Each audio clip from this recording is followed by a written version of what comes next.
ये है ABC news AGT live.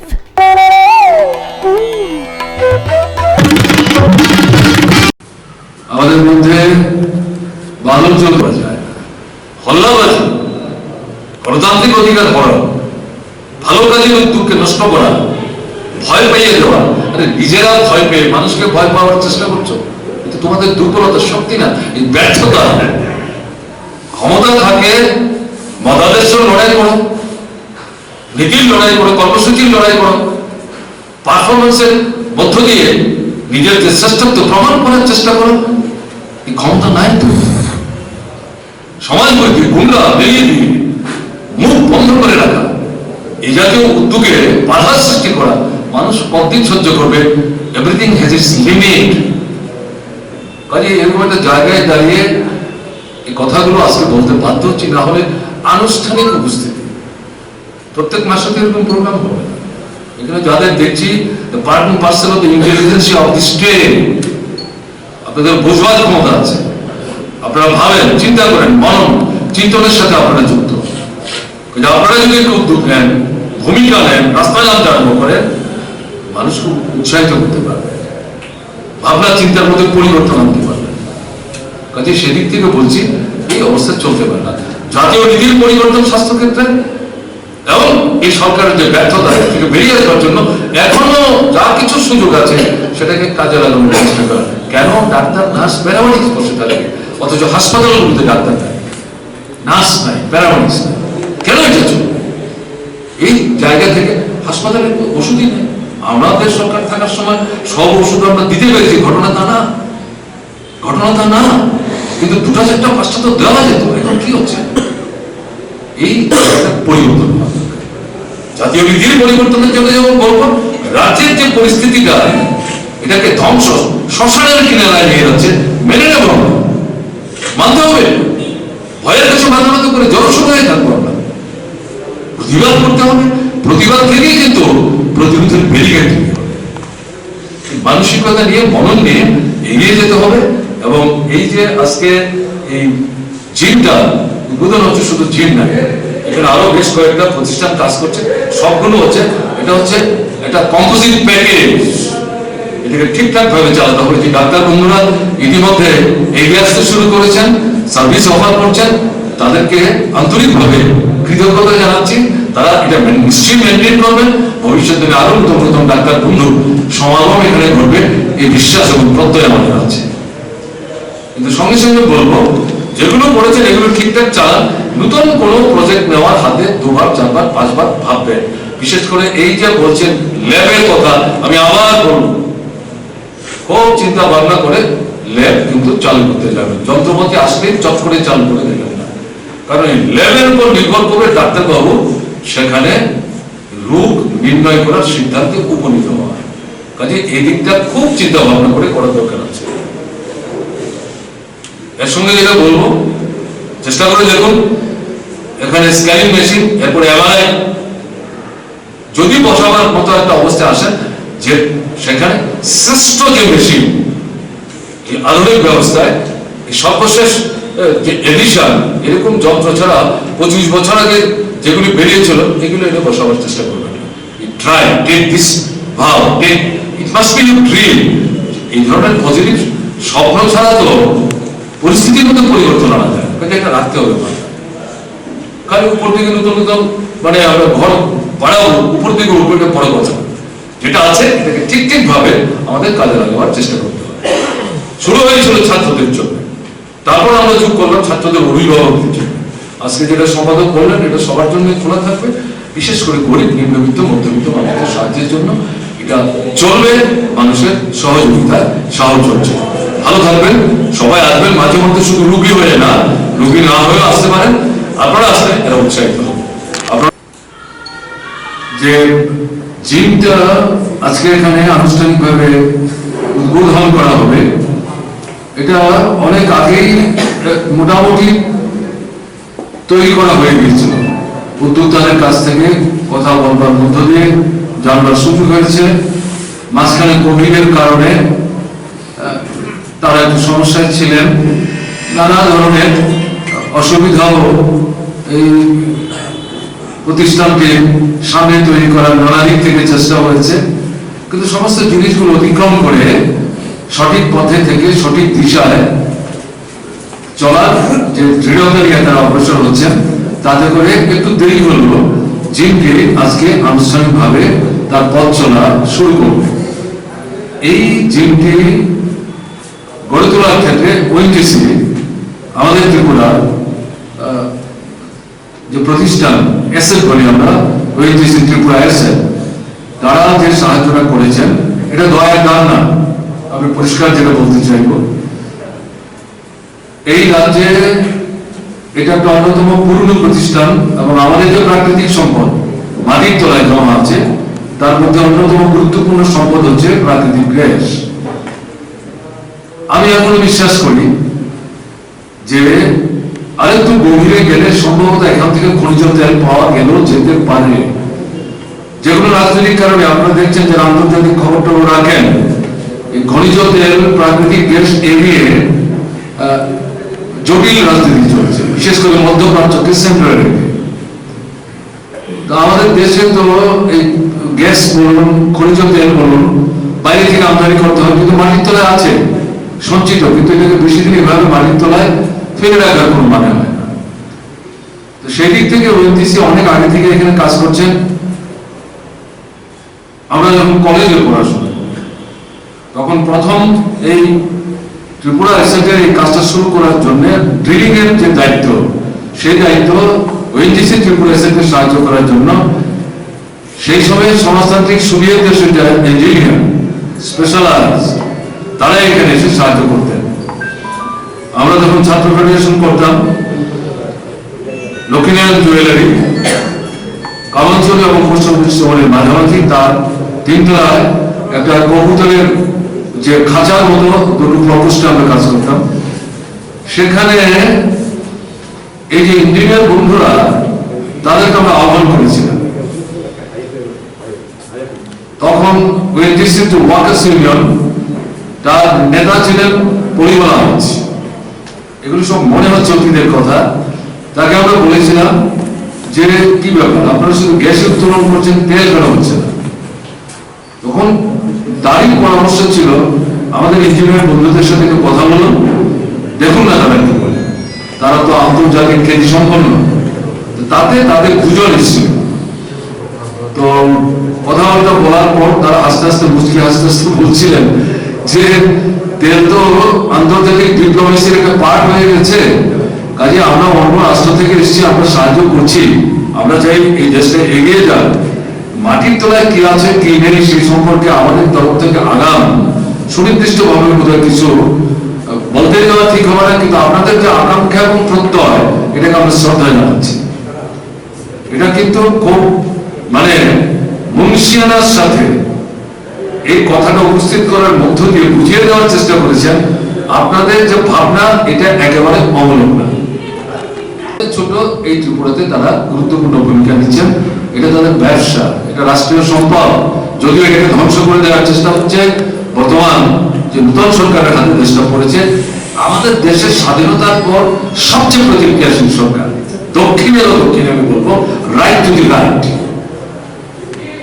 তো এরকম একটা জায়গায় দাঁড়িয়ে ওএনজিসি কিন্তু এখান থেকে দারুণ আয় করছে, এখানে তার কোনো লস নেই। এটা ঘটনা ওএনজিসির কাজের মধ্য দিয়ে আমাদের রাজ্যের কিছু ছেলে কাজকর্ম পাচ্ছেন, যদিও হাই যে মানে ক্যাপাসিটি সম্পন্ন যোগ্যতা সম্পন্ন যে কাজের জায়গাগুলো ওখানে আমাদের ত্রিপুরার ছেলে মেয়ে কম, কিন্তু মাঝারি নিম্ন স্তরে যারা কাজ করেন তাদের একটা ভালো সংখ্যায় কাজ করছে। It's very good thing. এবং এই যে মানে যেখানেই কাজ করছো সেই রাজ্যের উন্নয়নের জন্য ওখানকার জনগণের স্বার্থে তোমাদের আয় উপার্জন থেকে একটা অংশ আলাদা করে রেখে খরচ করবে, তার একটা অংশ কিন্তু এখানে জিম করার জন্য তারা দিচ্ছে। এটা তাদের দায়িত্ব।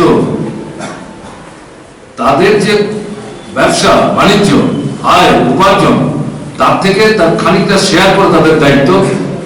কিন্তু সেদিক থেকে আমি বলবো আগে ওএনজিসি যেমন খুশি তেমন করবে। আমরা যখন সরকারে আসলাম, বিশেষ করে 98 সালের পর, সে সময় যে অ্যাসেট ম্যানেজার ছিলেন তাকে ডেকে নিয়েছিলাম তুমি এখানে সেখানে এই ক্লাব সেই ক্লাব ওখানে এই করছে সেই করছে 10 লক্ষ টাকা দিচ্ছ, দিয়ে বিশাল হিসাব উপস্থিত করার চেষ্টা করছো, তাতে ত্রিপুরা খুব একটা যে কালেকটিভলি বেনিফিটেড হচ্ছে ঘটনা। আমরা গভর্নমেন্ট আমাদের একটা বৃহত্তর কর্মসূচি নিয়ে অগ্রসর হচ্ছে, কিন্তু আমাদের আর্থিক সংগতির সীমাবদ্ধতা আছে, কেন্দ্রীয় সরকার সেভাবে সাহায্য করে না, তোমরা কোটি কোটি টাকা উপার্জন করছো। কাজেই এখান থেকে যে টাকাটা খরচ করতে চাইছো, সরকারের সঙ্গে কথাবার্তা বলে তোমরাই খরচ করবে, তোমাদের নামই থাকবে। কিন্তু এটা যদি হয় তাহলে সরকার যা করতে চাইছে, যা করতে পারছে না, এরকম অনেক জিনিস করা যাবে। আমাদের এই পরামর্শ ওএনজিসির তৎকালীন কর্তৃপক্ষ গ্রহণ করেছেন, এবং তারপর থেকে আমরা যেটা লক্ষ্য করেছি, স্বাধীনভাবে তারা তাদের মতো করে করেছেন, কিন্তু বিভিন্ন সময়ে সরকারের পরামর্শকে তারা গুরুত্ব দিয়ে, মর্যাদা দিয়ে বেশ কিছু প্রকল্পে তারা পয়সা কড়ি খরচ করেছেন। কাজে সেদিক থেকে এখানকার এই যে জিমটির জন্য তারা যে খরচটা করলেন, এটা তারা বুঝতে পেরেছেন যে এটা তৈরি করার ক্ষেত্রে এটা ছিল ত্রিপুরার ছাত্র আন্দোলনের একটা dream project, I must say. এবং এই প্রজেক্টটা ফ্রাক্টিফাই হতো না যদি বামফ্রন্ট সরকার ত্রিপুরায় থাকতো। এবং আমি মানে শঙ্কাহীন ভাবে, দ্বিধাহীন ভাবে, দ্বন্দ্বহীন ভাবে যে মানে কৃতিত্ব সেটা দেব রিবেন চক্রবর্তী, দশরথ দত্তের নেতৃত্বে পরিচালিত যে বামফ্রন্ট সরকার, তাদের যে জনমুখী দৃষ্টিভঙ্গির দ্বারা সরকার পরিচালিত হতো, তার অঙ্গ হিসাবে এরকম একটা প্রস্তাব যখন ছাত্রদের তরফ থেকে, তৎকালীন ছাত্র ফেডারেশনের তরফ থেকে এই সরকারের কাছে রাখা হলো, তারা স্পোর্টিংলি এটা অ্যাকসেপ্ট করলেন। এবং তখন মূল প্রশ্ন ছিল একটু জমি চাই, কারণ জমি কিনে এরকম একটা প্রতিষ্ঠান করা সম্ভব না।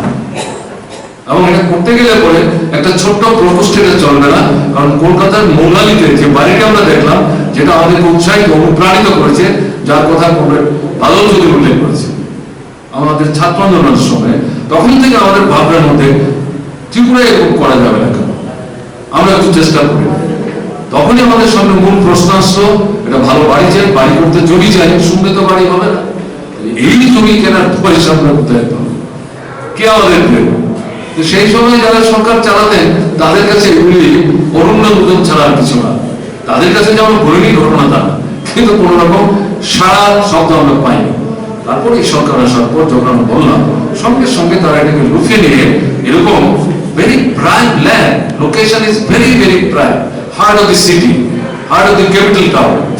আমরা তো বিশ্বাসই করতে পারিনি যে এরকম জায়গায় তারা এই জায়গাটা দিয়ে দেবে।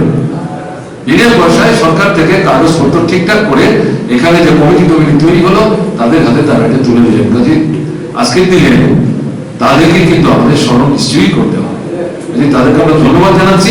এবং ওএনজিসি অ্যাসেট কর্তৃপক্ষ এখান থেকে যখন এই প্রস্তাবটা যায়, তোমরা আমাদের একটু সাহায্য করো, তারা যখন তথ্য নিয়ে জানতে পারলেন যে এটার পেছনে গভর্নমেন্টের ব্লেসিংস আছে, কাজে এখানে যদি আমরা পয়সা খরচ করি তাহলে এটা সঠিকভাবে কাজে লাগবে, that actually prompted them to come forward to extend their supporting hand. I must request our present officer who has spoken before us that they should continue this effort to help this sort of project, not confined to the student side. This sort of organizations are there, might be very very rare, but if they come forward with all these positive proposals, they should try to help them with all seriousness, sincerity. কিন্তু problem হচ্ছে, আপনারা জানেন যারা খবর রাখেন, Covid আমাদের প্রধানমন্ত্রীর নামে একটা তহবিল হয়েছে, প্রাইম মিনিস্টার্স কেয়ারস ফান্ড, এবং এতে গিয়ে দেখা গেল এই যে এরকম যে প্রতিষ্ঠানগুলো ইনক্লুডিং ওএনজিসি, যেটা আগে সরকারি সিদ্ধান্তে তাদের একটা টাকা আলাদা করে রেখে খরচ করতে হতো, বলছে এগুলো সমস্ত তহবিলে দিয়ে দাও, তো their hands are tied now, they can't actually spend money, সমস্ত টাকা ওখানে চলে যাচ্ছে। কিন্তু এই টাকাটা কোথায় খরচ হচ্ছে নোবডি নোস, প্রশ্ন উঠছে এখন গভীর নিয়ে। কাজে এই পরিস্থিতিতে দাঁড়িয়ে আমি জানি না, যদিও ওএনজিসির প্রতিনিধি বন্ধু যিনি আমাদের সামনে বললেন, এবং তাকে আমরা অনুরোধ করলাম, তারা এই যে মানে বেরিয়েটা হাতে পায়ে যে তাদের শিকল বেঁধে দিলেন বর্তমান কেন্দ্রের সরকার, এটা যতক্ষণ না করা হচ্ছে ততক্ষণ তারা চাইলেও এই জাতীয় প্রতিষ্ঠানগুলোকে কতটা সাহায্য করতে পারবে। আবার আমরা চাইব এদের এই মানে হাতের বন্ধন পায়ের বন্ধন খুলে দেওয়া হবে, তারা স্বেচ্ছা প্রণোদিত ভাবে এই জাতীয় প্রতিষ্ঠানগুলোকে সাহায্য করার জন্য যাতে এগিয়ে আসতে পারে। আমি কথাটা একটু বেশি পরিসরে বললাম কারণ অনেকের মনে হতে পারে যে এটা দয়া দান, এটা মানে ভিক্ষুককে ভিক্ষা দেওয়ার মতো ঘটনা, তারা it is our claim, genuine demand, they have to respond to it, and we are happy that the ONGC actually have responded. কাজে এটা এইভাবে না হচ্ছে দেবেন আমাদের ভুল হবে, কারণ অন্যদের নামটা এখানে উল্লেখ করা হয়, আমি শুধুমাত্র বাদল বাবুর নাম বলব, অনেক মানুষ সাহায্য করেছে, এই তালিকা বিশাল, বহু মানুষ আছেন যারা সাহায্য করে বলে দিয়েছেন পত্রিকায় নাম দেবেন। আমাদের পড়া আমরা করেছি, মনে হয়েছিল পড়া দরকার,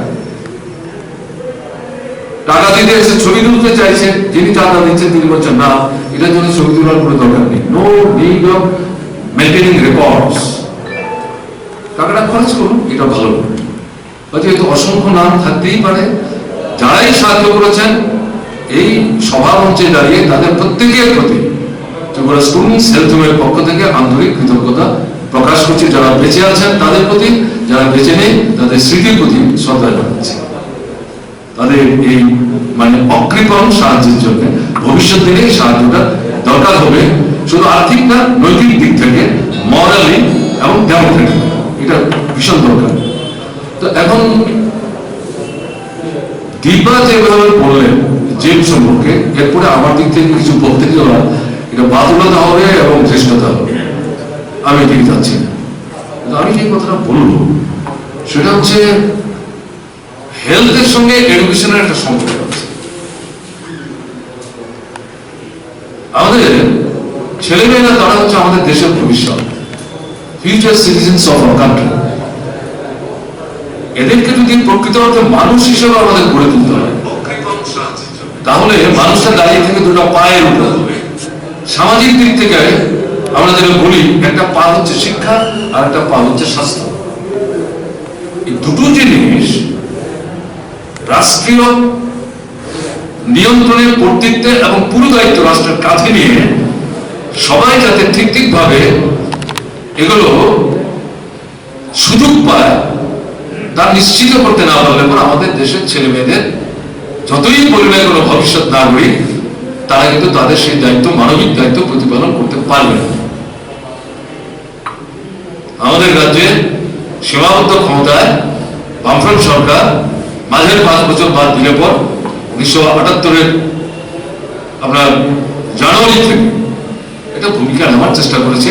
আমি সেই ফটো দেওয়ার জন্য এখানে আসবো, কিন্তু যে কথাটা বলবো, কোভিড-19 এটা প্যান্ডেমিক হয়ে গেল, মহামারী হয়ে আন্তর্জাতিক স্তরে পৃথিবীর প্রায় 200-র উপর কান্ট্রি অ্যাটাক হয়েছে, ডাইরেক্টলি আর ইনডাইরেক্টলি।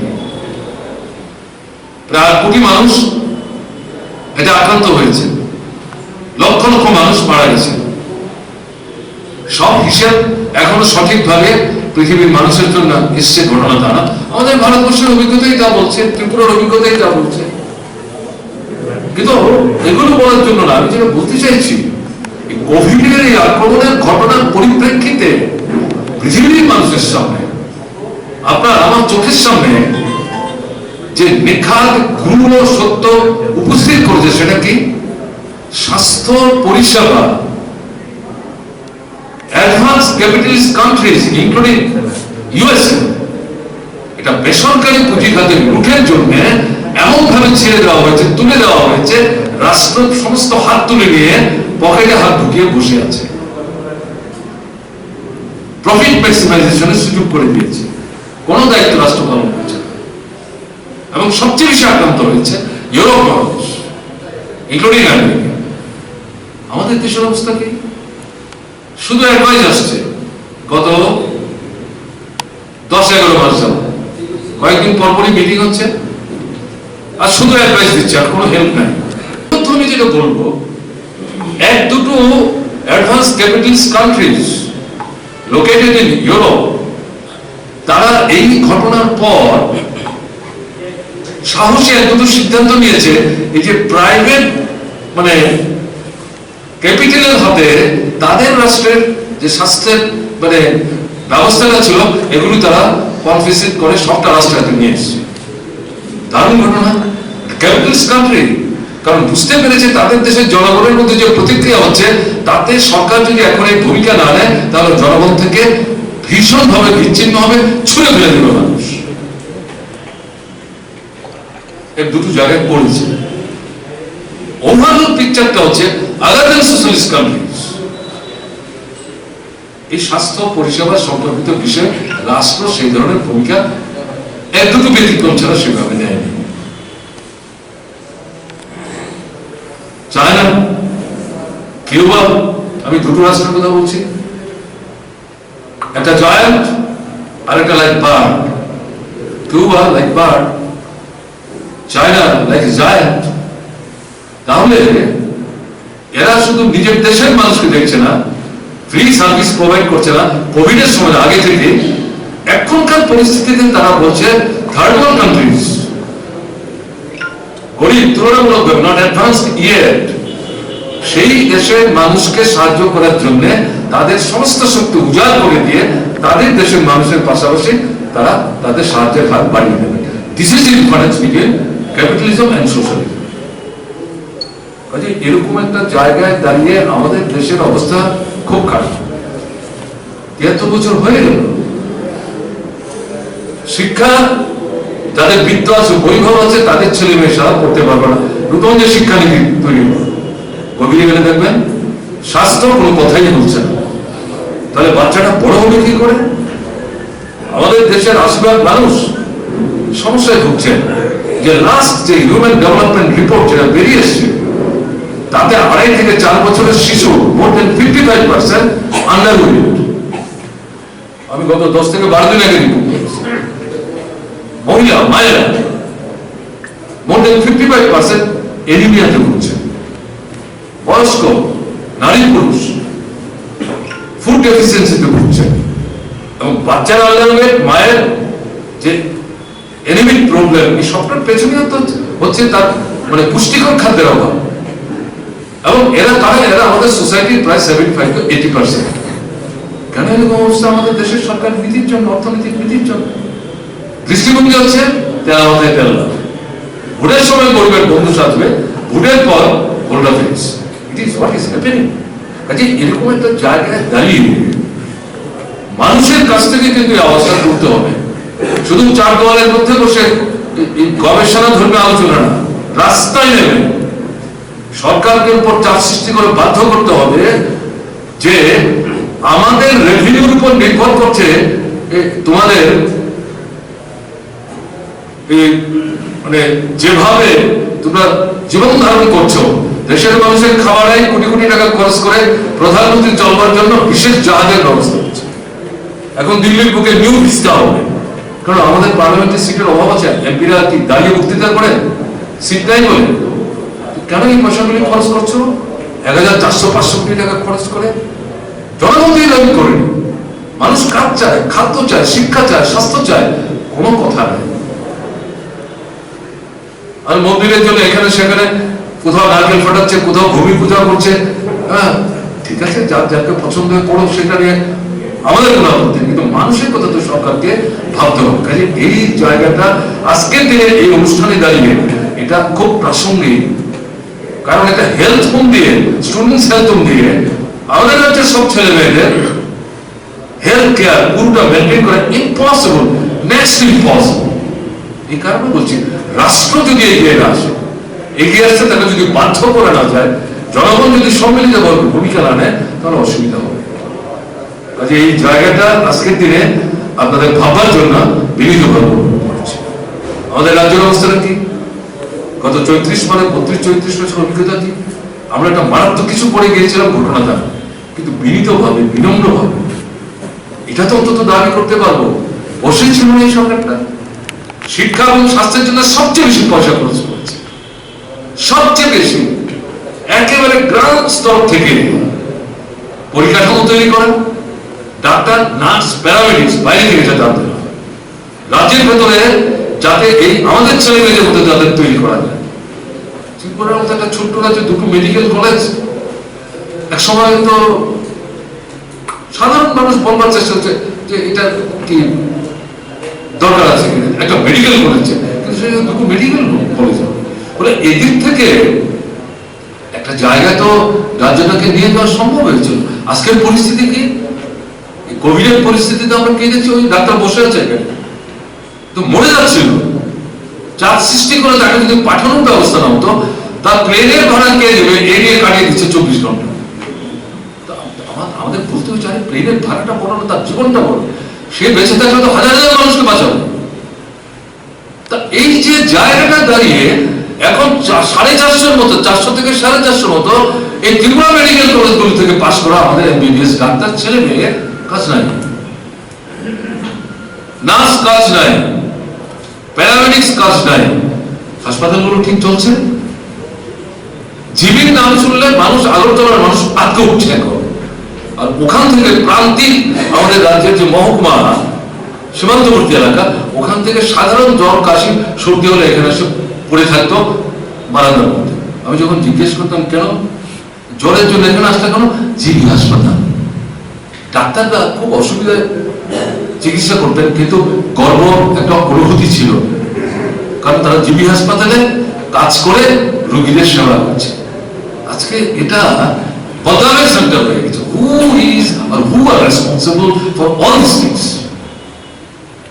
সর্বনাশ করে দিচ্ছে ত্রিপুরাটাকে।